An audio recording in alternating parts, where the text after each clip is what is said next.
Mr. Kanaya Kumar. Hello. Shri Ram.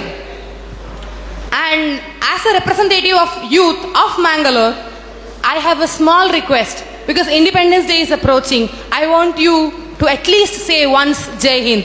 If you please can say Jai Hind once, it will be a pride to Mangalore. देखिए, एक तो आपने जय श्री राम कहा है, लेकिन हमारे यहाँ लोग सीताराम बोलते हैं। हाँ।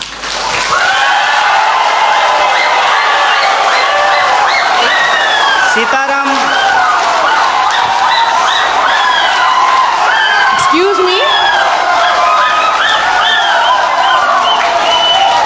आप लोग सीताराम भी बोलो, ये लोग इन खिलाफ जिंदाबाद बोलेगा। पर मेरा एक ही क्वेश्चन है आपके पास।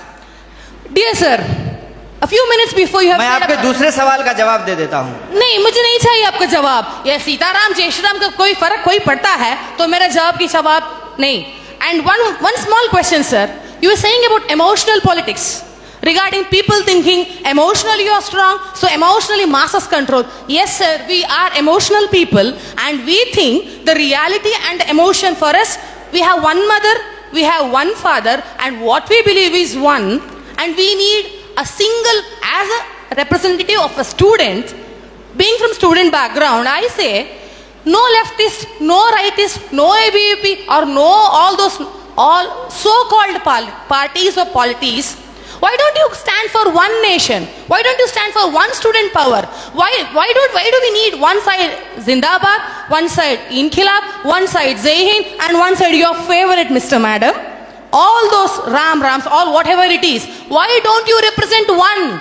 Why don't you represent one India? Why don't you represent one unity? Why don't you give us a single policy rather than saying all these what you have said with the due respects for you, with the due respects for your PhD? Why don't you please respect and please propose one unity and one topic saying which is uniting the entire country, so that the topic says youth is in the crossroad. And my dear sir, yes, youth is in the crossroad, but we are having set our eyes on the goals and we are on our path. Why don't you please say one policy for entire country? And if I permit, and I say, Bhola Bharat Mata ki Jai Hind. आपका जो सवाल है कि आप एक का समर्थन क्यों नहीं करते हैं, देखिए बात यह है कि मेरी पैदाइश ही दो लोगों के मिलने से हुई है। मेरे माँ बाप की शादी नहीं होती तो हम पैदा नहीं होते। मेरे माँ और बाप दो लोगों की शादी हुई और ऑब्वियसली शादी होने के बाद जो वो किए होंगे उसके चलते हम पैदा हुए हैं, तो उसमें दो लोग मिले हैं। रही बात कि वन नेशन का क्यों नहीं सपोर्ट करते हैं, तो नेशन तो वन ही है, भारत एक है, इसमें कोई डाउट नहीं है। लेकिन इस एक भारत को रिप्रेजेंट करने वाला जो एक संविधान है उसमें 300 से ज़्यादा आर्टिकल हैं, मोर देन 300 आर्टिकल्स हैं उस एक कॉन्स्टिट्यूशन में। और जो आप कह रहे हैं कि वन नेशन, उस वन नेशन को रिप्रेजेंट करने के लिए जो एक पार्लियामेंट है उसमें भी दो सदन हैं, लोकसभा और राज्यसभा, और उसमें से जो चुन करके लोग जाते हैं उसमें भी कोई एक लोग नहीं जाते हैं, उसमें 545 मेंबर्स जाकर के पहुंचते हैं। तो हमारा जो वननेस है वो वननेस एक्चुअली डाइवर्सिटी को रिप्रेजेंट करता है, उसमें डाइवर्सिटी है। और आपने जो सवाल पूछा जय श्री राम, जय श्री राम आप बोलिए, ये आपकी आज़ादी है, आप जय श्री राम बोलिए, जय हनुमान बोलिए, आपको जो बोलना है बोलिए, क्योंकि इस बात को बोलने की इजाज़त हमको हमारा संविधान देता है। इसीलिए मैं आपसे ये आग्रह करूँगा कि आप कभी कभी उस संविधान की भी जय बोलिए जो आपको बोलने की आज़ादी देता है। और रही बात मेरी, तो मैं आपको बता दूं, मेरा तो जन्म ही मिथिला में हुआ है। मेरा जो घर है वो घर जिस डिस्ट्रिक्ट से मैं आता हूँ उसका नाम बेगूसराय है और वो मिथिला में होता है। अगर आप मेरे यहाँ आएंगे तो आपको बड़ी आश्चर्य लगेगी। हमारे गांव में हर साल ये जो अगहन का महीना होता है हिंदी का, उसमें अयोध्या से बारात आती है और लड़के आते हैं बाराती बन करके, और राम लक्ष्मण आते हैं बर बन करके। और हमारे गांव में राम जानकी मंदिर है जहां पे हर साल राम विवाह होता है। और मैं मजेदार बात आपको बताता हूं, मिथिला के जो लोग होते हैं वो राम जी को गाली देते हैं। पता है क्यों? क्योंकि मिथिला राम जी का ससुराल है और इस लिहाज से वो राम जी को मजाक करते हैं। हमारी संस्कृति में जब शादी ब्याह होता है तो जो बारात आती है तो बारातियों को सारातियों के द्वारा गालियां सुनाई जाती है, उनको गालियां दिया जाता है। जब आप हमारे यहाँ आएंगे तो आपको बड़ा आश्चर्य लगेगा कि राम जो भगवान हैं उनको स्वागत में लोग गालियां दे रहे हैं। ये हमारा ट्रेडिशन है। और हम जिस संस्कृति जिस कल्चर में पले बढ़े हैं वहां कभी भी किसी भी भगवान को अकेले नहीं याद किया जाता है। आपने कहा ना वननेस, उनको अकेले नहीं याद किया जाता है।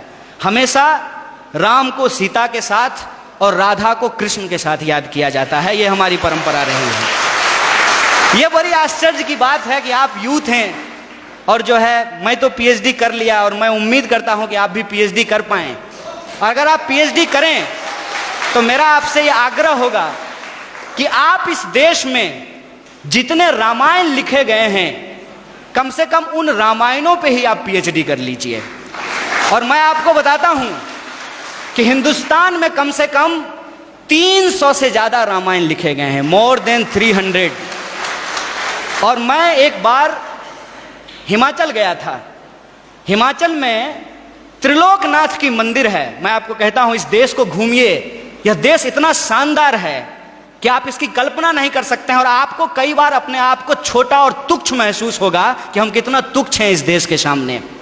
जब आप त्रिलोकनाथ मंदिर जाएंगे तो त्रिलोकनाथ मंदिर में भगवान बुद्ध की मूर्ति है और भगवान बुद्ध की मूर्ति के ऊपर भगवान शिव का मूर्ति बनाया गया है, सर के ऊपर बनाया गया है।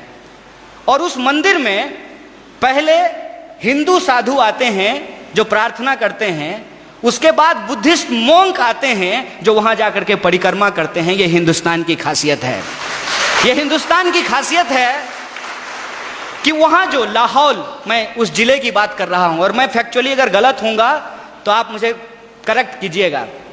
लाहौल जिले में जहां यह मंदिर है वहां की जो भाषा है लाहौली, वहां का जो रामायण है जो लाहौली भाषा में लिखी गई है, उस रामायण में सीता का अपहरण रावण नहीं करते हैं, बल्कि रावण सीता के पिताजी हैं। उस रामायण के हिसाब से सीता एक्चुअली रावण की बेटी है लाहौली रामायण के हिसाब से, और राम ने प्रेम विवाह करके सीता से शादी कर ली, इसलिए रावण और राम का युद्ध होता है। ये हिंदुस्तान की खासियत है। देखिए, आई डोंट नो कि आपको किसने और क्यों दिमाग में इन चीजों को डाला है, लेकिन मैं आपको कहता हूं कि इस देश में जो लोग पैदा हुए हैं उनके लिए इससे ज्यादा गौरव की बात नहीं हो सकती है। अगर आप हिमाचल जाएंगे तो आपको महसूस होगा कि आप स्विट्जरलैंड में हैं, और अगर आप मैंगलोर और गोवा के बीच पे सोएंगे तो आपको लगेगा जैसे मियामी के बीच पे लेटे हुए हैं। अगर आप इस देश के मैदानों में घूमेंगे तो आपको लगेगा कि ये अमेरिका के उस ग्रीन मैदान से भी ज़्यादा बड़ा मैदान है। अगर आप दक्षिण के पठारों में घूमेंगे तो इसकी अपनी एक खास बात है। अगर आप छोटा नागपुर के पठारों में घूमेंगे तो वह खनिज संसाधनों से भरा हुआ है। मैं आपसे यही कहना चाहता हूँ, आपका देश आपका है, जैसे आपकी माँ आपकी है, और आप अपनी माँ से यदि प्यार करते हैं तो ये आपका निजी मामला है। लेकिन जब आप रोड पे चल रहे हो, कोई आए कोई भी रंग का झंडा लेकर के और कोई भी नारा लगा करके, चाहे वो इनकलाब जिंदाबाद बोले या जय श्री राम बोले, वो नारा लगा करके, वो झंडा दिखा करके आपसे कहे कि तुम अपनी माँ से प्यार करते हो, जरा करके दिखाओ, तो आपका क्या जवाब होगा? यह देश हमारा है, इस देश से हम प्यार करते हैं, और हमारे लिए इस बात को याद कीजिएगा, हमारे